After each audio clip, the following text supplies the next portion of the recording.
어, 논산에 1명, 홍성에 2명 이렇게 제가 자막을 보니까 충청남도에 그렇게 많아도 말이죠. 군 단위로 한두 명 이렇게 있는 데도 많이 있더라고요.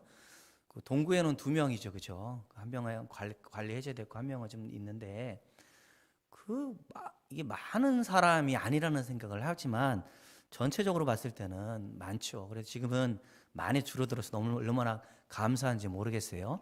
저 이웃 나라는 우리보다 엄청 많아졌죠. 왜 이렇게 고소한지 모르겠어. 그런 만 먹으면 안 되는데. 아니 우리처럼 그렇게 방역을 해야지, 그렇죠? 숨기고 말이죠. 저러다가 내년에 백신이 개발되지 않으면 저는 올림픽도 못 한다라고 생각을 합니다. 그 어려운 환경 가운데 여러분 건강한 모습을 이렇게 만날 수 있어서 너무나 고맙습니다. 이제 우리 다음 주부터는 다 나오셔야겠습니다만은 그동안 여러 가지 사정과 또 열도 오늘도 또 열이 나셔서 못 나오시는 분이 있습니다. 제가 특별히 지금 이 방송을 보고 있을 텐데 고열은 나지만 확진이 안 되도록 우리 함께 기도합시다. 그럼 저까지 문제가 생겨요. 밥 같이 먹었거든요. 그래서 우리가 이제 좋아진 것 같아요. 많이 좋아지고 제주도 여행 가는 사람들도 많이 있다고 합니다만은 방심하지 말고 사람 많이 모이는 곳에는 마스크 쓰시고 개인 위생 철저히 하시고 그러면 속히 지나가리라 생각이 되어집니다. 여러분 우리가 다음 주부터는 정상적으로 예배를 진행한다고 말씀을 드렸습니다. 그래서 예배에 대한 생각을 좀 더 해봤으면 좋겠어요. 세상 사조 이념들에 대해서 물질 만능주의다라고 이야기를 많이 합니다. 그러니까 물질이 가장 중요시 여기는 것이죠. 최고의 가치가 물질에 있다. 그럼 돈이면 다 된다는 생각을 하는 사람들, 물질주의자들, 또 소비주의자, 내가 가진 건 내 마음대로 쓴다라고 생각하는 사람들, 또 쾌락주의자, 내 마음대로 내 육체의 향락을 위해서 나의 유익을 위해서 쓰는데 무슨 문제가 있는가? 그렇게 세상은 말하고 있습니다. 그게 세상 사람들의 주의죠, 이념이죠, 생각이죠, 가치관입니다. 그러한 생각들이 우리 교회 안에도 들어왔다라고 저는 그렇게 판단을 합니다. 그래서 교회에서 죄송합니다만은 우리 교회는 안 그렇다 생각합니다만은 그래서 사회적으로 유명하거나 능력 있거나 재력 있는 사람들이 교회에 오는 것을 더 주목하고 그랬던 모습들도 일견 그런 모습의 하나이지 않겠나 생각을 해봅니다. 이런 세상에서 이런 교회 안에 있다 보니까 우리가 하나님을 너무 만만하게 생각한다든지 가볍게 여기는 것은 아닌지 생각해 봅시다. 그 결과 설교자인 저를 포함해서 많은 사람들은 성도들에게 듣기 좋은 말로만 설교하려는 경향도 있어요. 그 설교를 듣다 보니 어쩌면 하나님은 마음씨 좋은 이웃집 아저씨처럼 느껴지기도 하고 또한 우리의 문제를, 우리의 고민거리를 상담해주는 전문 상담가처럼 이야기를 한다든지 또한 자선사학가 정도로 묘사하는데 그렇게 열중하고 있었는지도 모르겠습니다. 그래서 우리 신자들의 마음속에 자리하고 있는 하나님의 관념은 이런 것 같아요. 저는 우리 교회가 참 그 한나 회원들한테 감사한 게 저는 자판기 고장났다고 자판기를 회비로 사셨어요. 회비로 손수 사시고 그래서 제가 이번에는 좀 이렇게 돈을 100원을 넣고 먹으면 안 될까? 제가 그렇게 생각을 해봤거든요. 1년 먹으면 또 고장나면 또 고칠 수 있는 금액이 나온다든지 아니면 연호교회처럼 그 수익금은 말이죠 선교하는 데 썼으면 좋겠다는 생각을 저만 했어요. 저만. 그런데 어르신들은 그냥 하자고. 그래서 우리는 자판기 그냥 누르면 나오죠? 사용 안 하시는구나. 누르면 나옵니다. 근데 여러분 교회를 그렇게 생각하는 것 같아. 하나님을 그렇게 생각합니다. 우리가 돈을 넣고 누르면 우리에게 복을 주신다라고 생각하는 것처럼 생각하는 경향도 있다는 것이죠. 내가 헌금을 많이 하면, 내가 교회 잘 나오면, 기도를 많이 하면 하나님 내게 복 주실 거야 라고 생각하는 경향도 없지 않다라는 말입니다. 우리가 필요로 하는 하나님, 그러니까 철학적으로 말하면 하나님은 인간의 요청에 의해서 요구되어지는 하나님, 칸트가 말했지요. 그래서 우리의 필요에 따라서 우리를 도와주시는 하나님이라고 생각하는 경향도 있다라는 말입니다. 그래서 하나님은 우리 가운데 항상 함께하기를 원하시고 밀접한 관계를 맺기를 원하시는데 우리는 적당히 거리를 유지하면서 생활하고자 하는 모습이 우리들 가운데 있습니다. 내가 지금 정말 필요할 때만 달려와 주셔서 나를 도와주세요라는 그런 생각도 하고 있는 것 같습니다. 이런 생각은 비단 우리만의 생각이 아니었습니다. 하나님을 섬기던 이스라엘 백성들, 북쪽의 이스라엘은 망했고 남쪽의 유다만 남아있는 그 환경들 가운데 성전이 있고 또 담 하나 사이로 왕국이 있는데, 한쪽에서는 하나님을 예비하고 한쪽에서는 왕국에서 우상 숭배하는, 왕이 우상 숭배합니다. 지도자들이 우상 숭배합니다. 그런 모습들 때문에 온 나라가 우상 숭배하는 그런 현장, 이스라엘 남왕국 시대의 이야기를 여러분들 가운데 말씀드리고자 합니다. 그게 에스겔은 사람 이름입니다만은 에스겔에게 주신 하나님의 예언의 말씀이에요. 그는 지금 포로로 끌려갔습니다. 1차 바벨론 침공에 의해서 바벨론의 포로로 많은 사람들이 끌려갔는데 그 중에 제사장의 아들이었고, 그는 30세에 부름을 받아서 예언자의 사명을 감당하고 있었습니다. 그 시대도 마찬가지로 물질 중심이었고 소비의 중심이었고 하나님도 섬기고 세상도 섬기는 그런 시대를 살아가고 있을 때에 하나님께서 에스겔을 통해서 말씀하십니다. 내가 저들을 토해내리라, 저를 가증히 여기리라, 저들의 죄악을 심판하시겠다라고 그렇게 말씀하시는 것이 에스겔 초반부터 계속적으로 이어지고 있습니다. 그러니 이러한 그때의 시대와 지금의 시대와 다르지 않다라는 겁니다. 하나님을 몰랐기 때문에 그렇습니까? 그렇지 않습니다. 에스겔은 전문 교육을 받았던 사람이었습니다. 하나님에 대한 신학적 지식이 풍부했던 사람이었습니다. 성전은 어떻게 구성되어져 있고 구주는 기능은 어떻게 우리가 하나님을 제사하는지 잘 알고 있었던 종교 전문가가 바로 에스겔이었습니다. 그런데 하나님께서 심판하시겠다라고 그렇게 예언의 말씀을 주고 있는데 42장부터는 하나님께서 이스라엘 백성들을 회복시켜 주시겠다라고 여러 가지 이미지, 환상을 통해서 말씀해 주고 있습니다. 오늘 본문이 그런 이야기예요.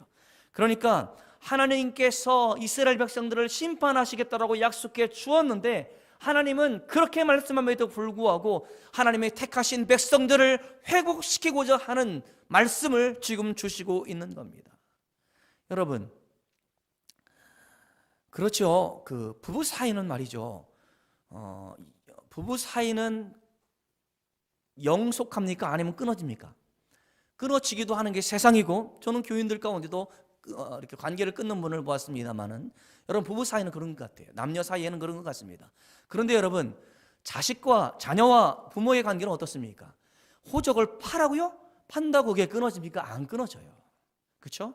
그런 관계는 계속적으로 영속되어진다는 사실이죠. 죽을 때까지 어쨌든 뭐 관계가 틀어져서 문제가 발생한다 할지라도 그 관계는 끊어지지 않다라는 것이죠. 나아가서 하나님도 우리랑 그런 관계를 맺고 있단 말입니다. 언약 관계였습니다. 하나님께서는 우리를 선택하여 주시고 택하여 주셔서 하나님께서는 우리를 하나님의 백성 삼아 주셨고, 하나님의 백성이 말씀을 순종하고 하나님을 온전히 섬기면 복 주시는 관계, 언약 관계를 그 구약 시대에서부터 우리 아브라함에서부터 그렇게 맺고 있었고, 심지어 아담에게서부터 여자의 후손을 이야기하면서 그런 언약을 말씀해 주었습니다. 그러니 우리는 부모와 자녀의 관계의 끈끈한 것 그 이상으로 하나님과 우리는 언약의 관계로 맺어져 있다는 것이죠. 그래서 우리가 하나님께서 토해내시고 우리를 가증히 여긴다 할지라도 우리로 하여금 돌이키기를 원하시고 하나님께서 우리로 하여금 회복시켜 주시기를 원하신다는 사실을 우리는 기억해야 할 겁니다. 지금 남쪽 유다가 저지른 폐역은 무엇인지 압니까? 성전 안에서도 타락이 일어나고 있습니다. 지도층도 타락이 자리하고 있습니다. 정치 지도자들, 종교 지도자들이 국가에 악영향을 끼치고 있는 시대를 살아가고 있다는 것이죠. 그럼에도 불구하고 하나님께서는 우리들과 언약관계를 맺고 있습니다. 신실하신 하나님, 자비로우신 하나님이시기 때문에 하나님께서 언약 백성들을 회복시켜 주실 것이다 라는 것을 지금 성전 환상을 통해서 말씀해 주고 있는 것이 오늘 본문의 말씀이에요. 이러한 회복들, 이러한 비전들, 이러한 약속은 모든 신약 성경에서 예수 그리스도의 구원 사역을 통해서 성취되어졌다, 우리는 그렇게 해석을 하고 예수 그리스도를 통해서 모든 것이 이루어졌다라고 말을 하고 있습니다. 그래서 에스겔의 메시지는 신약 성경의 저자들, 마태, 마가, 누가 이런 사람들 말이죠, 온갖 저자들 가운데에 그런 많은 지대한 영향을 끼치고 있었던 것이 에스겔의 말씀이었습니다. 비유적인 가르침들, 여러 가지 환상의 언어들, 이런 언어들은 신약 저자들에게 있어서 큰 영향을 미쳤다라고 봅니다. 요한계시록이 더더욱 그렇습니다.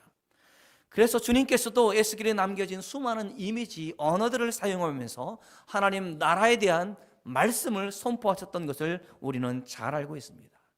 지금 에스겔이 환상 가운데 보았던 예루살렘 성전의 회복과 하나님의 영광이 귀하는 모습들, 그리고 땅, 기업이 분배되는 모습, 그 이후에 이 모든 것들은 예수 그리스도의 구원 사역을 통해서 궁극적으로 성취되었다는 것이 학자들, 또 우리의 믿음의 고백이어야 할 겁니다. 그래서 예수 그리스도께서 구약의 모든 건물들, 성정들을 대체해서 우리로 하여금 우리가 우리 안에 주의 영이 거하시는 성전이다라고, 너희가 하나님의 성전인 것을 알지 못하느냐라고 사도 바울은 그렇게 말했던 겁니다.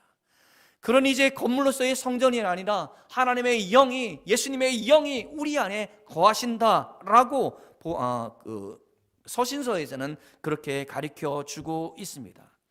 그러니까 진정한 성전 되어 주시기 위해서 사흘 만에 저 성전을 헐고 사흘 만에 짓는다라는 것은 바로 무엇이었습니까? 죽음 가운데 있었던 우리를 대신하여 십자가에 죽으시고 사흘 만에 부활하심이 성전이라는 사실을 우리는 그렇게 배워야 할 겁니다. 그러니까 예수님께서 성전이 되어 주셨고 구약 성전이 완성되어졌다는 것이 신학적인 견해고 우리의 신앙 고백이 되어야 할 겁니다. 그리고 나서 다른 보혜사를 보내주시겠다라고 주님께서 생전에 말씀하시 주었던 것처럼 오순절 날 성령께서 신자들 마음 가운데 예수님이 약속하신 그곳에서 많은 사람들 가운데 성령이 임했다는 사실, 오순절 성령 사건도 우리는 잘 알고 있습니다.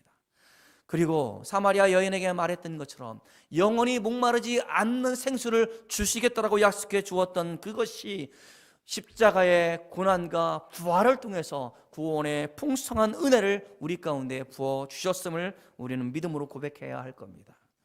오늘 본문은 그렇습니다. 오늘 본문은 성문 동쪽으로 하나님의 영광에 떠나갔는데 가출하셨어요. 하나님의 영광이 떠났는데 그 동쪽 문을 통해서 하나님의 영광이 임재하는 모습을 보여주고 있습니다. 거룩하신 하나님 앞에 서 있는 것도 얼마나 두려웠을까요? 지금 에스겔은 숨이 탁 막히는 지경이 되어져서 바짝 엎드리는 모습을 오늘 본문 2절에서 볼 수 있습니다. 하나님은 우리를 구약성경 그 어떤 누구도 대면한 사람이 없습니다. 뒤에 모습만 어렴풋이 본 것만 성경에 기록되어져 있지 하나님의 영광을 본다는 것은 두려움이요 공포요 죽음이었기에 그는 바짝 엎드려 하나님의 영광 앞에 엎드리는 모습을 볼 수 있습니다. 자, 그렇듯 그의 모습을 통해서 우리 자신을 돌아봤으면 좋겠습니다. 그는 하나님의 성전 동문을 향하여 올 때 어떤 모습으로 그렇게 하고 있습니까? 우리 다 같이 43장 2절을 같이 읽어보도록 하겠습니다. 2절 시작. 이스라엘 하나님의 영광이 동쪽에서부터 오는데 하나님의 음성이 많은 물소리 같고 땅은 그 영광으로 말미암아 빛나니. 자, 영광이 들어오니까 어떻습니까? 음성이 어떻게 들려요? 많은 물소리처럼 들리고 있고, 그 다음에 더 중요한데 땅은 어떻습니까? 하나님의 영광으로 말미암아 땅은 가만히 있는 것이 아니라 그 땅에 빛을 발하고 있다라고 그렇게 표현해 주고 있다라는 사실이죠. 이것을 환상 가운데 보았다는 말입니다. 이것을 보았기에 두렵고 떨리는 마음으로 바짝 엎드려 있는 에스겔의 모습을 볼 수 있습니다. 에스겔이 체험한 하나님의 영광, 그 영광을 생각하면서 우리는 어떻게 하나님을 예배하고 있는지, 어떻게 섬기고 있는지 우리 자신을 한번 돌아봤으면 좋겠습니다. 과연 우리는 하나님에 대해서 이렇게 두렵고 떨리는 마음으로 하나님 앞에 나오고 있는 겁니까? 하나님의 은혜의 빛에 압도되어져서 차라리 눈을 감아버리지 않으면 안 될 것 같은 그런 마음들, 또 하나님의 권능 앞에서 질식하여 죽을 것 같은 그런 마음 앞에서 엎드리지 않으면 안 되는 그런 경험이, 그런 마음이 여러분들 가운데 있다라는 말입니까?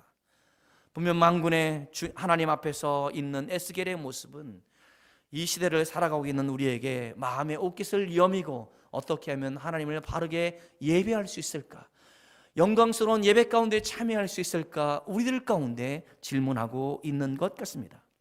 다시 한번 본문을 보면 동문으로 떠나셨던 하나님의 영광이 다시 동문을 통해서 성전에 들어와 성전 안에 하나님의 영광이 가득 차 있는 모습을 볼 수 있습니다.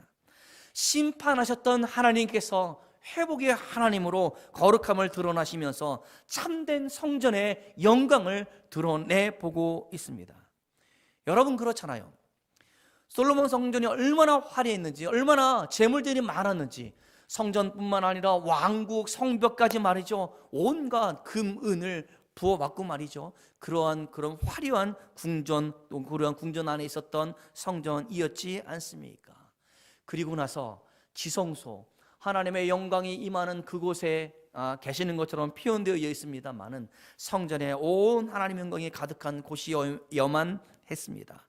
그런데 말이죠, 아무리 훌륭한 건축물이고 아무리 멋있고 아무리 아름다운 건축물이다 할지라도 그것에 하나님의 영광과 하나님이 임재하지 않는다라고 하면 그냥 돌집일 뿐이다라는 사실을 우리는 기억해야 할 겁니다.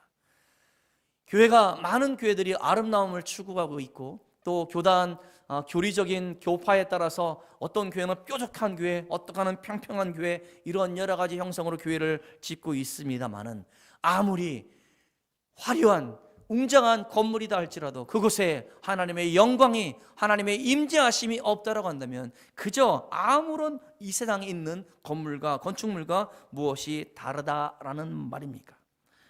하나님의 영광, 하나님의 임재가 있을 때에 성전이 바로 성전이고 그 성전에 의미가 있는 것 아니겠습니까?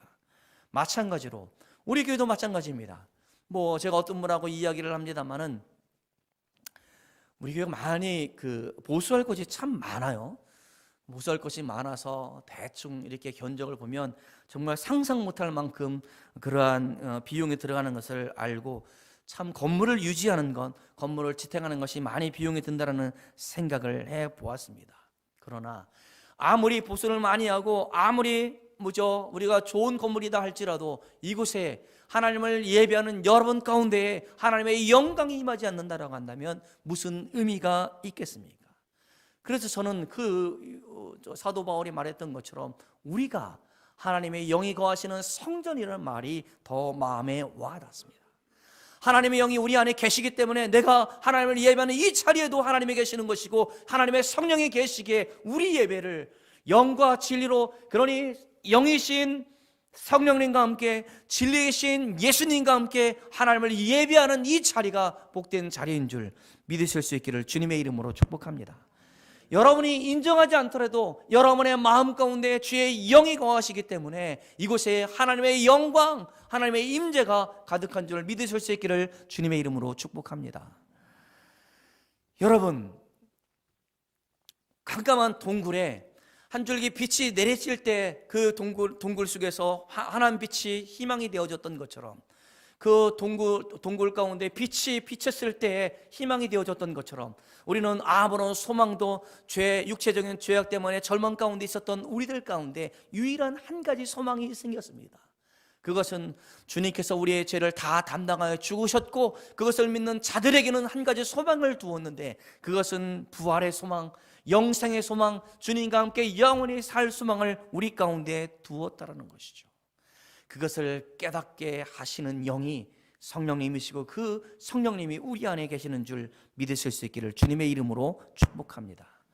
교회가 아무리 사람이 많이 모인다 전치더라도, 건물이 좋다 전치더라도 그곳에 하나님의 영광과 임재가 임하지 않는다라고 하면 그게 무슨 의미가 있겠습니까?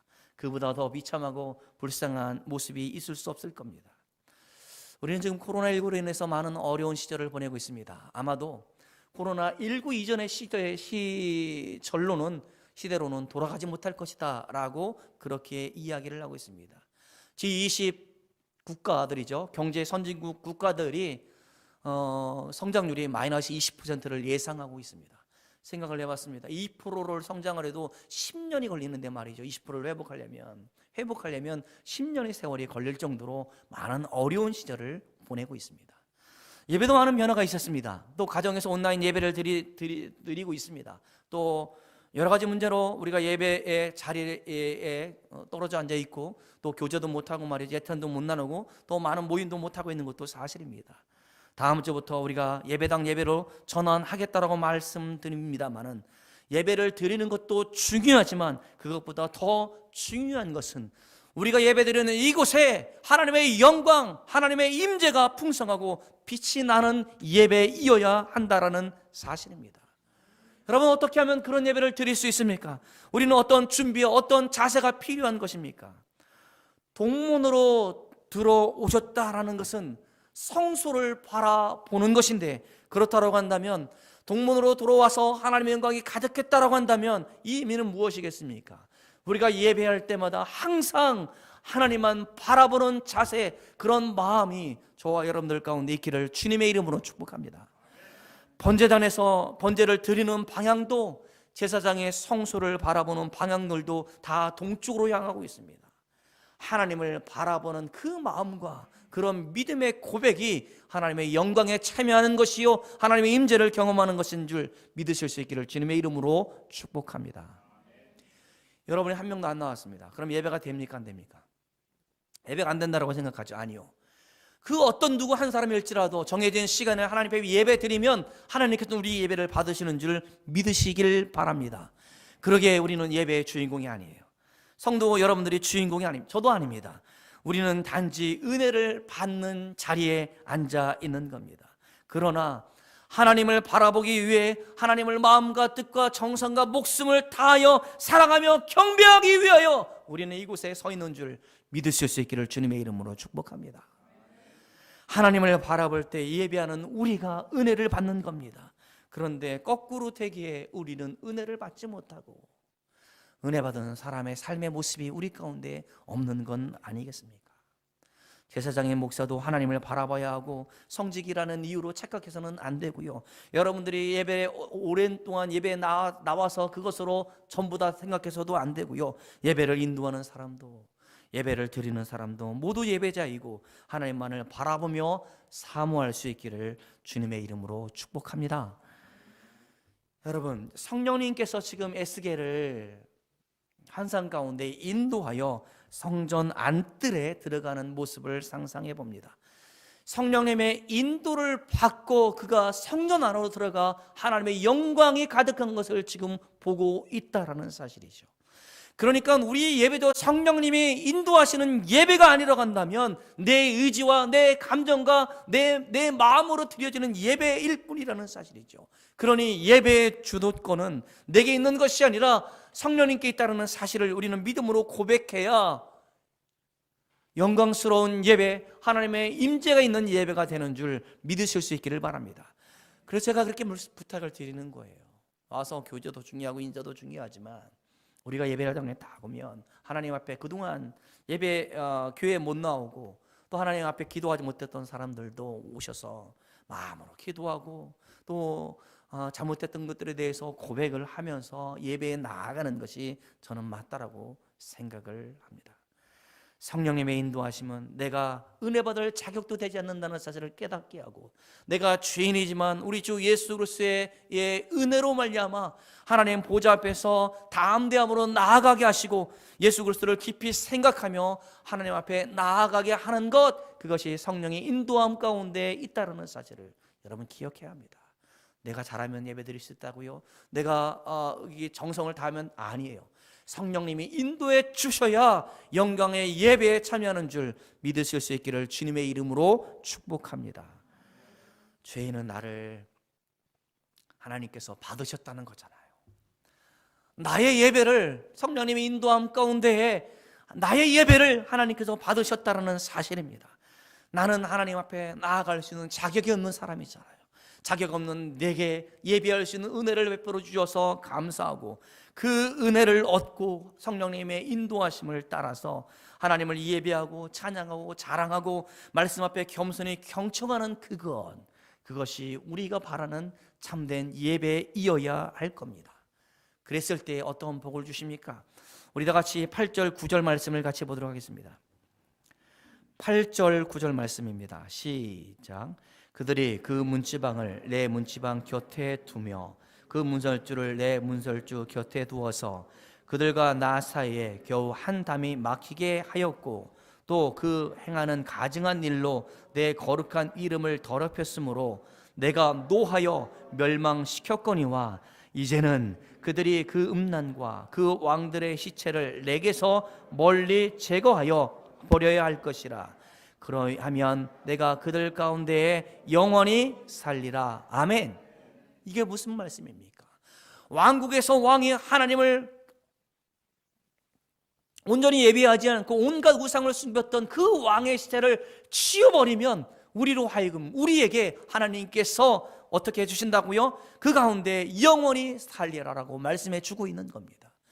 그러니까 우리가 죄를 가지고는 하나님 앞에 영원히 살 수 없는데, 이 죄를 다 없애야 할 때, 이 죄, 우리 주 예수 그리스도께서 다 담당하시던 그 죄를 다 없애야 할 때 우리가 하나님을 예배할 수 있다라고 말씀해 주고 있는 겁니다.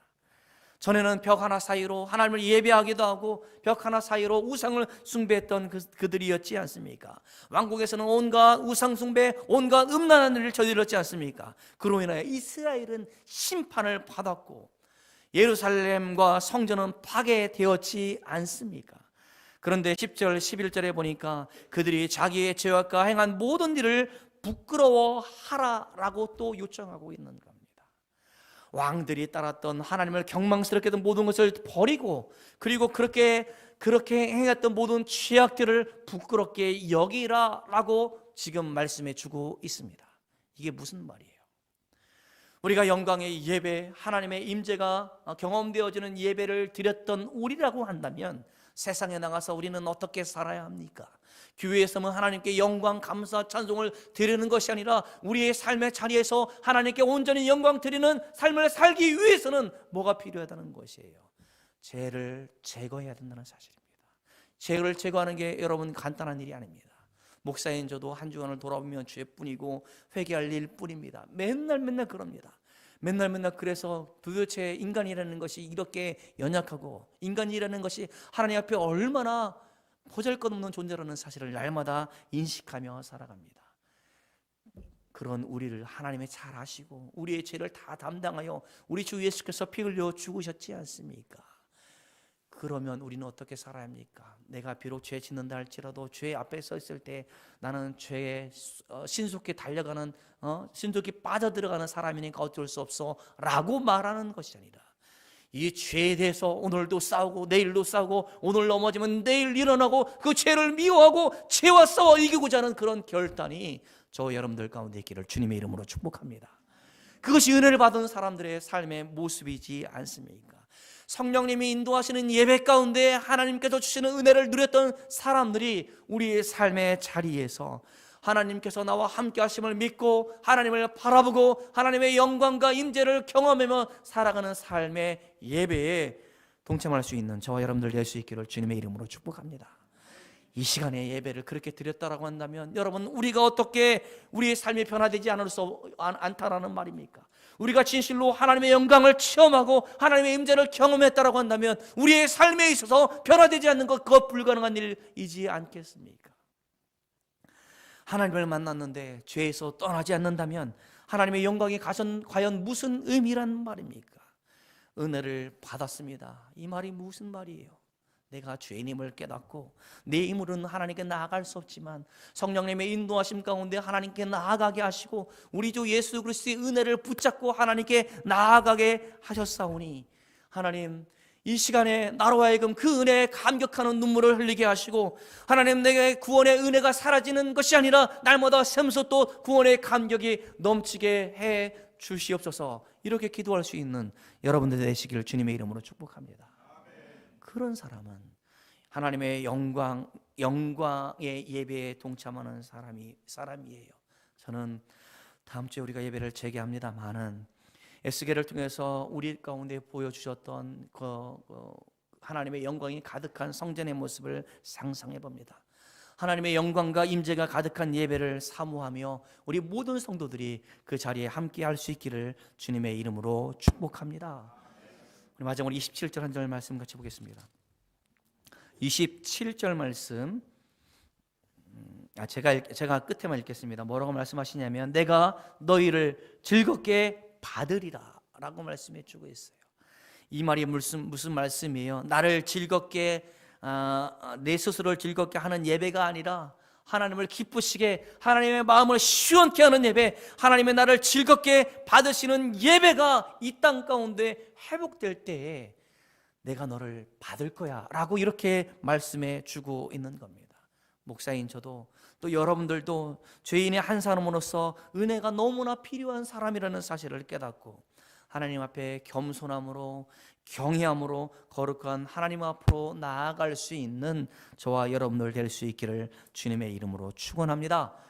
하락이는 다음 주부터 우리가 사랑하는 주 예수 그리스도의 이름 또 보혈 또 은혜를 붙잡고 성령 하나님의 인도하심을 따라서 참된 예배, 영광의 예배, 하나님의 임재가 가득한 예배를 소망할 수 있는 저와 여러분들 될 수 있기를 주님의 이름으로 축복합니다.